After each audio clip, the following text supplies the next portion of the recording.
Baik teman-teman, untuk pertemuan kelima ini ya kita akan mempelajari mengenai perhitungan PPh pasal 21 bukan pegawai, peserta kegiatan, kemudian penerima penghasilan lainnya, serta penghitungan PPh pasal 26 dan pembuatan bukti potong untuk masing-masing penerima penghasilan ya. Jadi untuk pegawai tetap telah kita selesaikan kemarin di pertemuan kedua sampai keempat, pertemuan kelima, keenam, dan ketujuh kita akan membahas untuk selain pegawai tetap ya.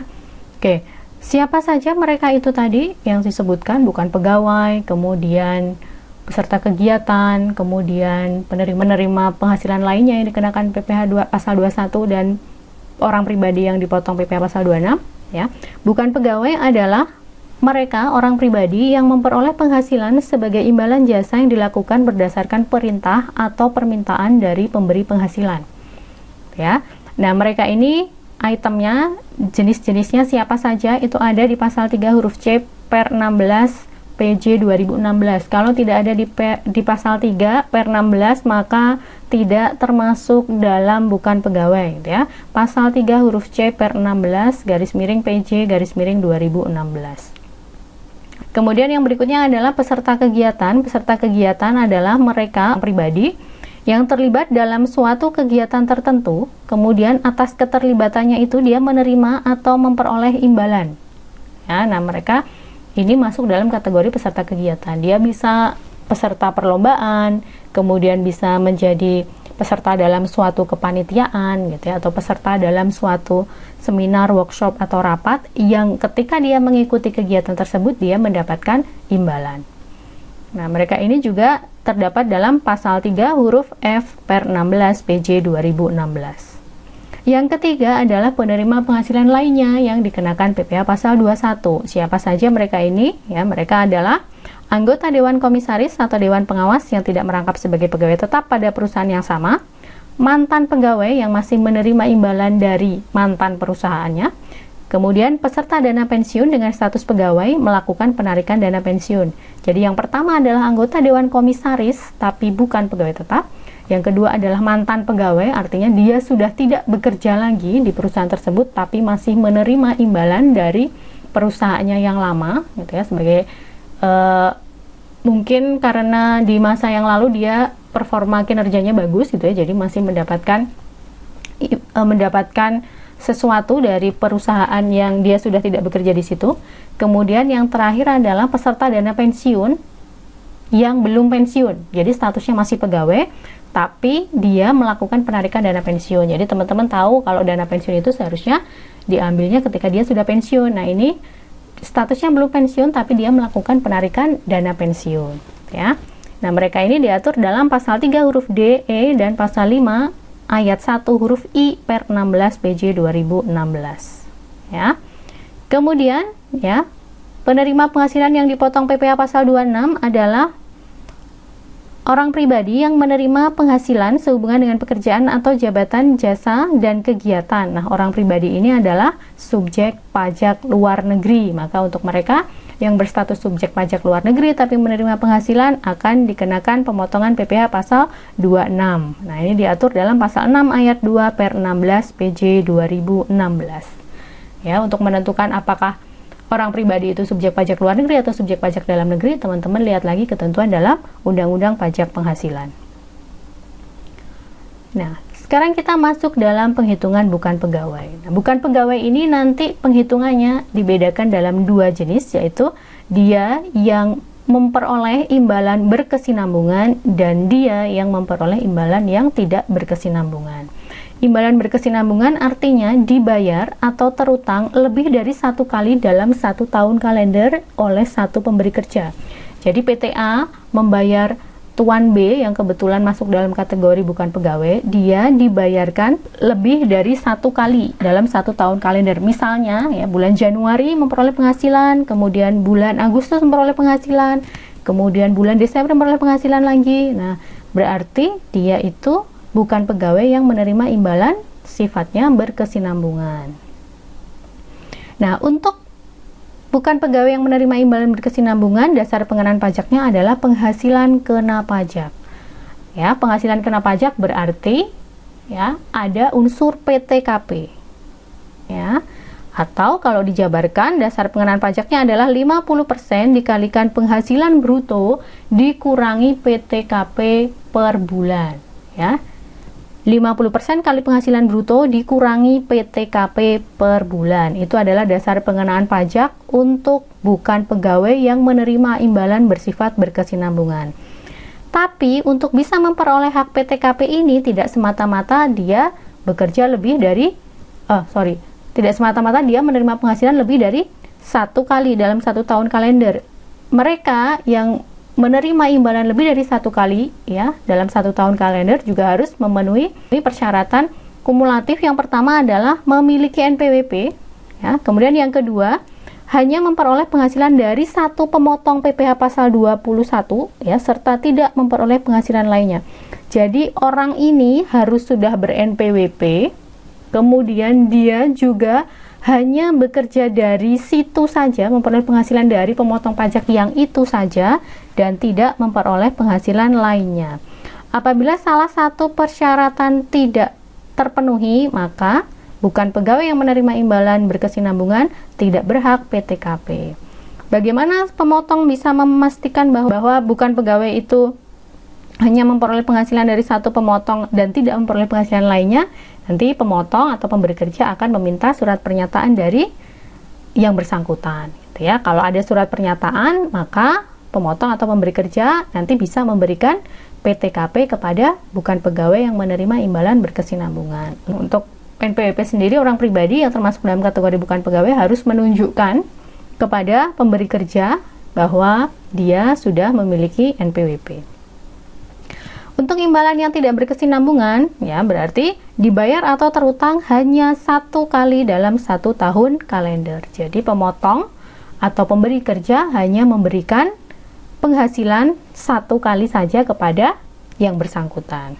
Untuk yang imbalannya tidak berkesinambungan, dasar pengenaan pajaknya adalah 50% kali PH bruto. Ya, 50% kali PH bruto. Tidak berhak PTKP. Ingat, PTKP hanya diberikan kepada yang berkesinambungan saja.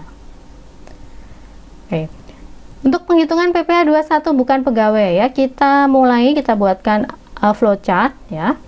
Jadi yang pertama Anda harus lihat apakah bukan pegawai itu ketika memberikan jasa atau melaksanakan pekerjaannya ya, dia mempekerjakan pegawai atau membeli material.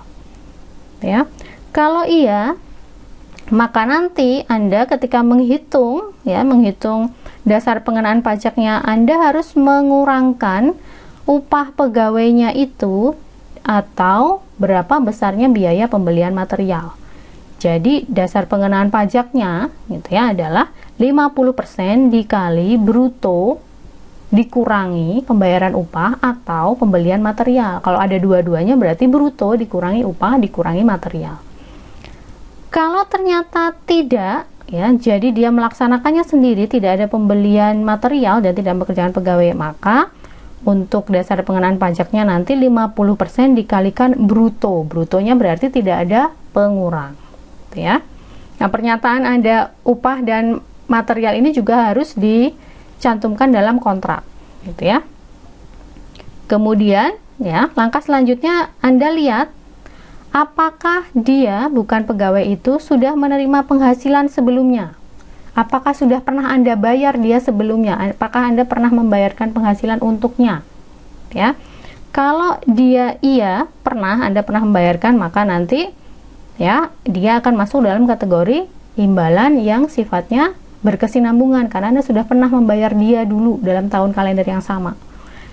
Karena bukan pegawai yang menerima imbalan berkesinambungan itu dimungkinkan mendapatkan PTKP selama memenuhi persyaratan, maka Anda harus melihat apakah dia memenuhi persyaratan untuk memperoleh pengurang berupa PTKP, yaitu apakah dia ber-NPWP, apakah dia penghasilannya hanya dari 1 pemotong dan tidak ada penghasilan lain, gitu ya. Atau ringkasnya, untuk memberi kerja, untuk memotong pajak, Anda cukup mengecek kartu NPWP-nya dan meminta dia membuat surat pernyataan bahwa dia hanya bekerja dari 1 pemotong dan tidak ada penghasilan lain. Ya, kalau terpenuhi, ya, dia ber-NPWP, punya penghasilan hanya dari satu pemotong dan tidak ada penghasilan lain, maka dia berhak atas PTKP bulanan. Ya, maka nanti Anda akan menghitung PPh 21-nya dengan cara mengalihkan tarif dikalikan dasar pengenaan pajak yang bersifat kumulatif. Dasar pengenaan pajaknya adalah penghasilan kena pajak, yaitu 50% dikalikan bruto dikurangi upah, ya, atau material, ya, dikurangi upah atau material, atau dikurangi upah dan dikurangi material kalau ada keduanya, kemudian dikurangi PTKP bulanan. Apabila dia tidak memenuhi persyaratan, jadi ada salah satu dalam persyaratan itu yang tidak dipenuhi, maka dia tidak berhak PTKP bulanan. Jadi ketika Anda akan menghitung PPh pasal 21-nya, Anda mengalihkan antara tarif dengan dasar pengenaan pajak yang sifatnya kumulatif. Kumulatif itu berarti memperhitungkan penghasilan sebelumnya. Dasar pengenaan pajaknya adalah 50% kali bruto dikurangi upah atau material. Ya. Nah, kalau ternyata dia tidak pernah menerima penghasilan sebelumnya, maka dia termasuk dalam kategori bukan pegawai menerima imbalan tidak berkesinambungan. Ya, nanti Anda akan menghitung PPh pasal 21-nya dengan cara mengalihkan tarif dengan dasar pengenaan pajak. Dasar pengenaan pajaknya sifatnya tidak kumulatif, ya, yaitu 50% kali bruto kurangi upah pegawai atau pembelian material kalau ada. Ya, jadi ketika Anda ketemu penerima penghasilan bukan pegawai, kemudian mendapatkan pembayaran, Anda harus melihat apakah dia mempekerjakan karyawan atau pernah beli material dan tercantum dalam kontrak, bisa dibuktikan, gitu ya. Kemudian apakah dia pernah menerima imbalan sebelumnya dari pemotong yang sama dari perusahaan itu. Jadi kalau dia pernah, maka Anda harus melihat apakah dia punya NPWP dan hanya menerima penghasilan dari satu pemotong dan tidak punya penghasilan lain. Kalau itu terpenuhi, dia berhak PTKP. Kalau dia tidak terpenuhi, maka dia tidak berhak PTKP. Ingat, untuk bukan pegawai dengan pekerjaan adalah dokter, ya, seluruh penghasilan yang diterima dari pasien tidak dikurangi bagi hasil merupakan penghasilan brutonya. Jadi Anda tidak perlu mengurangkan bagian dari rumah sakit. Jadi berapa besarnya yang dibayar oleh pasien itu adalah menjadi penghasilan bruto bagi dokter. Nah, kemudian yang berikutnya adalah peserta kegiatan. Ya, peserta kegiatan dipotong PPh pasal 21, ya, sebesar tarif dikalikan dengan penghasilan bruto. Ya, penghasilan bruto adalah dasar pengenaan pajak. Ya, jadi Anda lihat berapa besarnya penghasilan brutonya dia, kemudian Anda kalikan dengan tarif pasal 17.